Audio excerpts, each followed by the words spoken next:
Mahigit 20 taon na raw narito sa Pilipinas ang 5 Chinese na inaresto kamakailan dahil umano sa pang-espiya. Ayon sa Bureau of Immigration, 2002 pa darito sa bansa ang ilan sa mga hinihinalang espiya batay sa kanilang records. May legal status na rin daw sila bago pa man nalaman ng mga otoridad ang mga kahinahinala umano nilang aktibidad.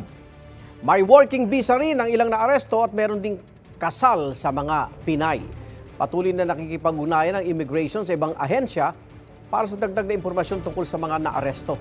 Nauna na iginit ang sinasabing leader ng 5 naaresto na negosyante siya. Hindi naman nagsalita ang iba.